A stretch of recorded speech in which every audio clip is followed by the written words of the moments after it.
प्यारे विद्यार्थियों, आज हम सल्तनत कालीन स्थापत्य कला के बारे में चर्चा करेंगे। सल्तनत की स्थापना से पहले भारत में प्रचलित स्थापत्य कला शैली को हम हिंदू स्थापत्य कला शैली कह सकते हैं। इस स्थापत्य कला शैली में स्तंभों, सैतीरों, बड़े पत्थरों और अलंकरण के लिए देवी देवताओं की मूर्तियों की प्रधानता रही है।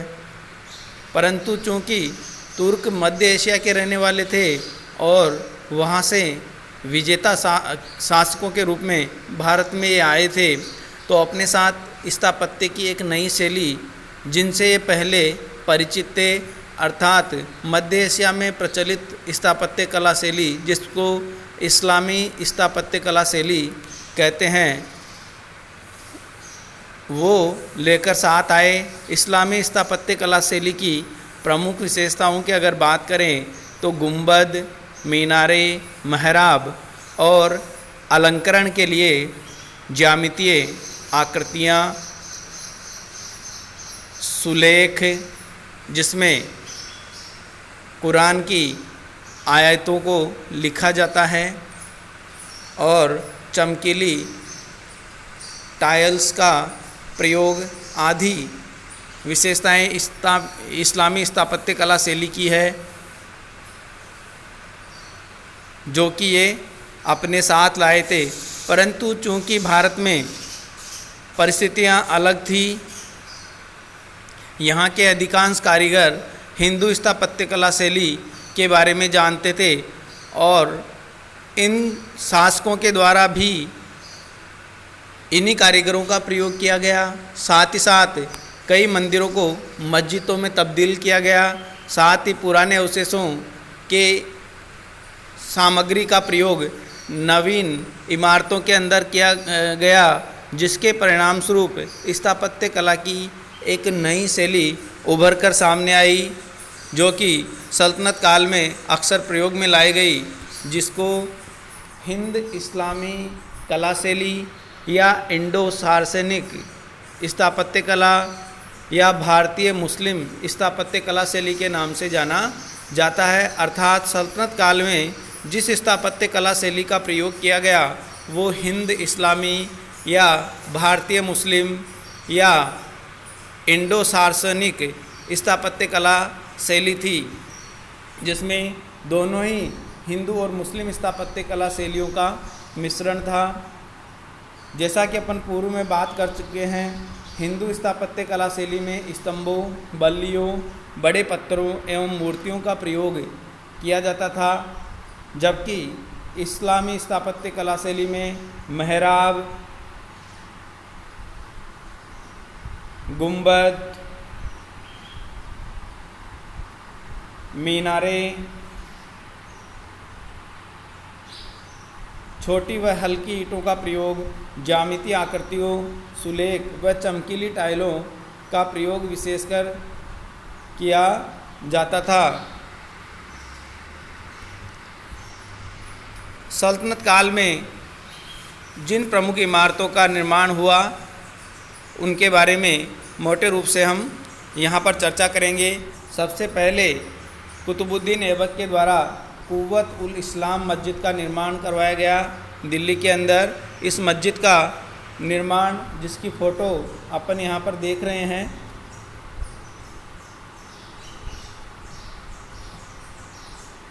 ग्यारह सौ 95 से 1199 ईस्वी में करवाया गया। दूसरी प्रमुख इमारत 2.5 दिन का झोपड़ा, जो कि अजमेर में स्थित है, और 2.5 दिन का झोपड़ा यहाँ पर पहले से बने हुए एक संस्कृत विद्यालय को तोड़कर बनवाया गया था, जिसका निर्माण विग्रहराज चतुर्थ के द्वारा करवाया गया था। और उसी विद्यालय की सामग्री से 2.5 दिन का झोपड़ा, जो कि एक मस्जिद है, उसका निर्माण कुतुबुद्दीन ऐबक के द्वारा किया गया। कुतुब मीनार, जो कि दिल्ली में बनी हुई है, का निर्माण कार्य कुतुबुद्दीन ऐबक के द्वारा शुरू किया गया, परंतु इसका निर्माण पूर्ण इल्तुतमिश के समय हुआ। फिरोज शाह उस समय ये 4 मंजिल थी। फिरोज शाह तुगलक के समय बिजली गिरने से इसकी चौथी मंजिल नष्ट हो गई। परिणाम स्वरूप फिरोज शाह तुगलक के द्वारा इसका पुनर्निर्माण करवाया गया और ऊपर की मंजिल को हटवाकर 2 नई मंजिलें बनवाई गई। इस प्रकार से कुतुब मीनार में वर्तमान में 5 मंजिलें बनी हुई है। प्रारंभ में इसका निर्माण एक अजान देने के लिए किया गया था, परंतु बाद में विजय स्तंभ के रूप में इसका प्रयोग किया गया। इसी प्रकार से अलाई दरवाज़ा, जो कि कुतुब मीनार के पास ही बनवाया गया था अलाउद्दीन खिलजी के द्वारा, ये इस्लामी स्थापत्य कला शैली का एक अद्भुत नमूना है।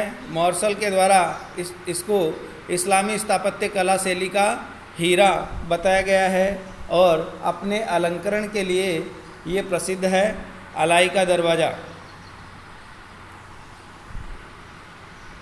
इसमें प्रथम बार गुंबद का प्रयोग किया गया है और इसी प्रकार अलाउद्दीन खिलजी के द्वारा 1000 सितून महल भी बनवाया गया था, जो कि 1000 स्तंभों के ऊपर बना हुआ था। वो भी अपनी स्थापत्य कला के लिए प्रसिद्ध था। खिलजी शासकों के समय जो निर्माण कार्य करवाए गए वो अपने अलंकरण के लिए विशेष रूप से जाने जाते हैं।